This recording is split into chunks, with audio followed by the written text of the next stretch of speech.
So, hey everybody, welcome back. Here we are talking about coaching with Nikki and Sevash. My name is Yannick, and we got an interesting question today about qualification, certification. Isn't it important to be qualified, to be certified? Is a question I get a lot. I see it a lot on the groups. It's like, have you done training? Are you ICF certified, International Coaching Federation, or which professional body? Is it even necessary? So I'll just throw that into the room and see what comes out of us. What do you think? Do we need ICF accreditation, for example? I think that's a great question, and it's something that I've heard again and again. Personally, I have a very different view from I think the majority of people, because when I started coaching, the coaches that I was surrounding myself with, they were like, no, you don't need it, right? You have already everything you need to be a great coach.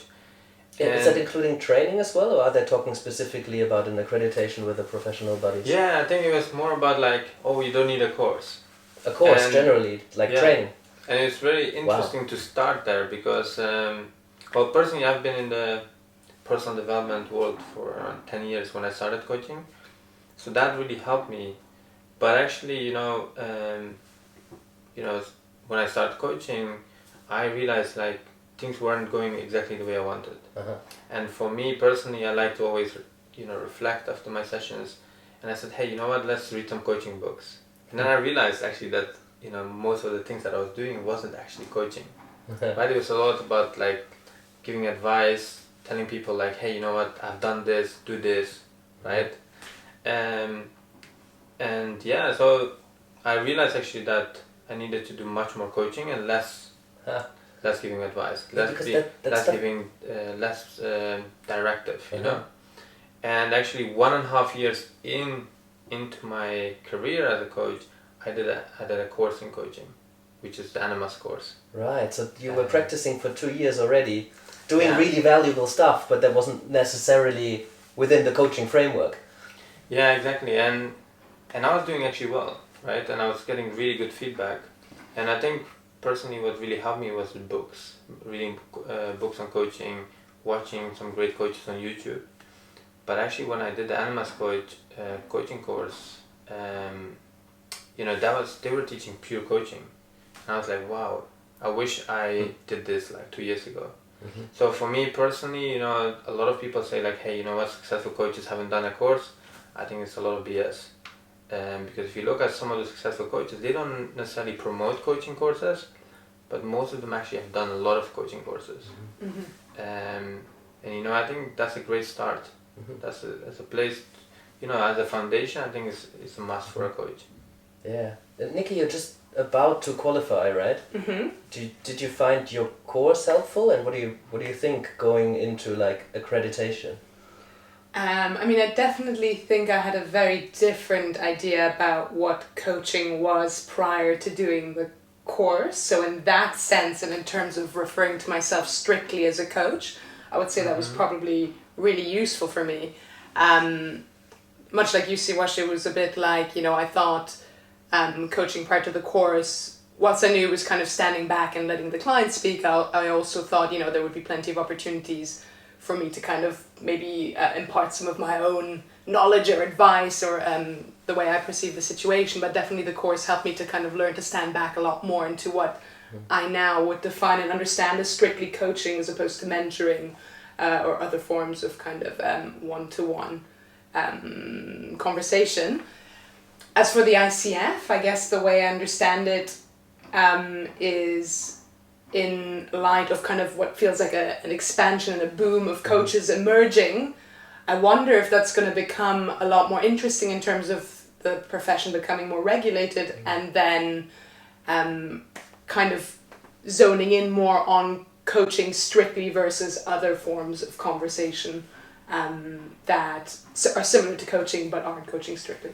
Yeah, true. And with the training, I think training and certification, accreditation, I think it's quite different. Like I'm coming from a perspective where for me it would be unimaginable to not have any training, to not have read some books. But now I've met so many people who've like coming in from the kind of coaches that you knew in the beginning. They're just like, well, you just kind of tune into people. I've met some intuitive coaches who are just like, well, I just do what feels right, and that's super helpful, and as long as it's helpful, that's fine. And it's an unregulated profession, so everybody can call themselves a life coach or a coach. And as long as they're providing value, that's okay. I think for me the difference is like, as long as you're explaining what they're getting themselves into, you know, then it's fine, you know.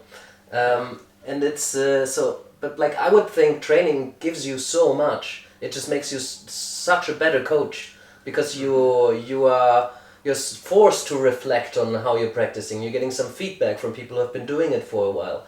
I guess one of the dangers is that you try to model a certain kind of coaching.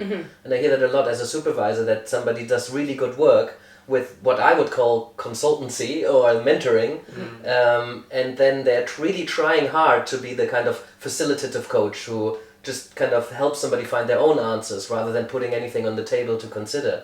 And they're feeling really bad about it, feel guilty about doing that kind of coaching, when actually the clients really like it. And so then it becomes about semantics, and usually clients don't care about semantics, and they often really don't care about certifications either. You know, so if you're accredited, you have that stamp of the ICF, International Coaching Federation, by the way, of the EMCC, the European Mentoring and Coaching Council. There's a couple of other coaching bodies that give accreditation. It just basically means we certify that this coach has fulfilled a certain standard of training and ethics, and also that you can report them if they do bad practice. You know, so it just gives you a mark of quality, a stamp of approval by an official body that has been working around that. You know, the AC, for example, the Association for Coaching, is big in the UK. ICF is all over the world. You know, I think it gives the client a certain sense of safety, that they're in good hands. And they don't necessarily need that if they feel like they're in good hands, or if you came recommended. You're right. You know, I never signed up for the ICF or any of the other coaching bodies because I was teaching at a university and I didn't feel I needed that in order to make somebody feel safe.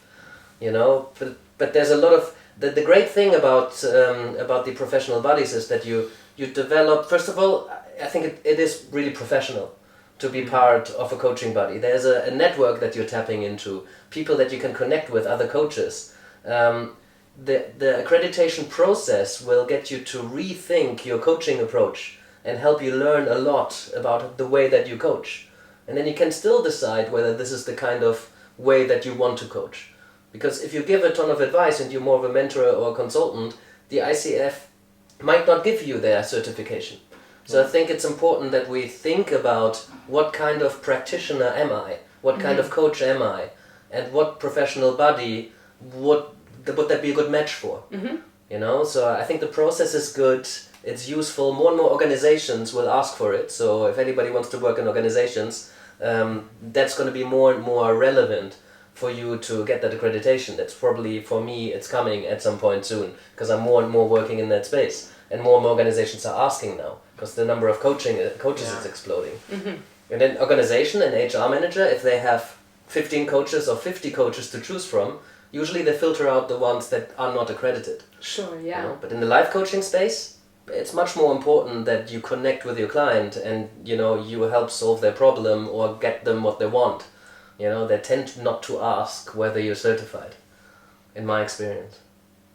Yeah, I think so, and I really agree with that. And I think we have another distinction there, because there's a difference between being qualified and accredited and being trained, right? So even, you know, if you choose not to be qualified with any of these bodies, I think training is a must. Hey guys, if you enjoyed that, you know what to do. Hit subscribe and send us a question. See you next time.